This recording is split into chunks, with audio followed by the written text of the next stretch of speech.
Alrighty guys, welcome back to another video.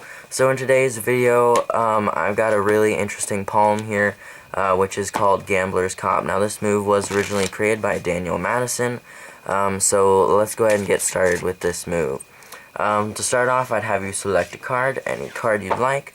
Alright, in this case, you have selected the 6 of spades. So the 6 just goes straight into the pack, just like so, right here. And then right here, like so, okay? And then we'll give the deck just a couple cuts. Last cut right here, just like so, right? And then maybe a couple more cuts, just like so. So your card is lost in the pack. I'm actually not really sure where it is, but here's the deal. I want you to actually look for your card in the deck, so they would look through the cards, and actually I've got it palmed off right here. So this move is known as the Gambler's Cop.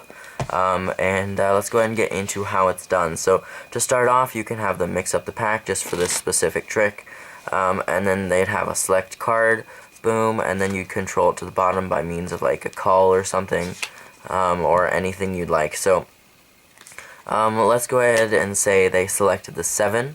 Here's what you're going to do. You're going to need to get a break underneath that card. So a lot of times I'll do that, which is called the buckle, where you push on the for you guys, it'd be the corner without the pip, but for me, I push on the corner with the pip, but for you guys, don't push on the corner with the pip. It'd be with your right hand if you're right-handed, and then you just push down on that card, and this card beneath will automatically buckle. And then you can transfer to a thumb break like so, and now you're all set up to start the palm. So let me go over the palm position before we get into actually getting into it. So the palm position is pretty simple. All it is basically it's Tenkai. I don't know if there's any differences. I never watched the Tenkai palm, but I've just heard some people talk about it, and it pretty much sounds almost exactly like this. So once you've got it in this position, it's basically the middle joint of your middle finger, so the very middle joint here, against any fleshy part of your thumb. But generally you want it buried a little bit deeper in your hand, because here it's likely to slip off and fall out, or it could be susceptible to any other form of moving out of your hand. You want it to be securely in place so you can move around. Also, you don't want it hanging out the side like this when you point. You just want it to kind of be like that. So you want to have your hand angled upwards, not flat out like this. And also it looks a little bit more natural when you point upwards like that instead of like this. Once you've mastered this position, a lot of times what I'll do is I'll just hold the card in this position and just get used to having it there. Or a lot of times some people will walk around the grocery like this and make sure people can't see the card, which is kind of funny. But let's go ahead and talk about how to get into this position. So you have your break underneath the bottom card. You're just going to place the deck in that position, and you're just going to be lifting the deck up. So I've already gotten this position. Okay, so you just place the front of the deck between that fleshy part on your thumb and your middle finger. Boom. Then move the deck forward as misdirection and point to it and ask them to shuffle or do whatever they like. Or you could set it on the table as you put it in your pocket or something. It's just really simple. So let me talk about some more misdirection here. You want to make sure that you use this hand effectively. You don't want to just drop it deadpan, do everything with your right hand or your left hand. You want to use your hands evenly.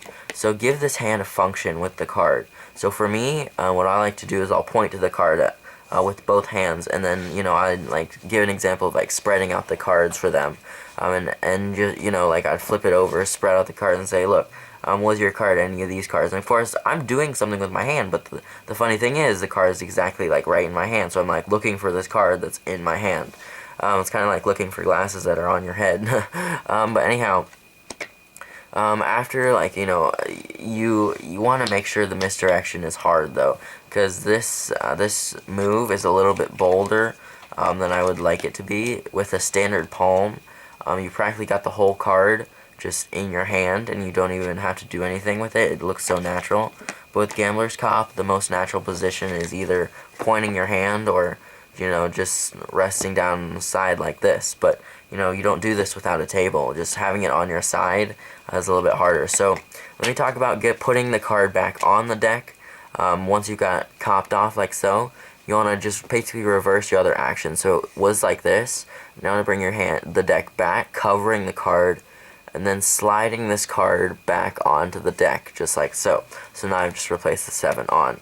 So guys, that was the Gambler's Top. Hopefully you did enjoy. Sorry the tutorial was a little bit longer than usual. So we are going to be using this move in a trick known as Blown Away. This trick was actually created by us, and it was a pretty awesome trick that we both really enjoy. So hopefully you enjoy that, and hopefully you got this down so that you can perform that awesome trick that we came up with. So guys, that's it for today. Thank you so much for watching. Don't forget to leave a like, comment below, and subscribe. And also, if you got any moves you want us to learn and then teach after we've perfected it, we would be glad to take any emails or comments below talking about different moves. So guys, that's all I got, and I'll see you all in the next video.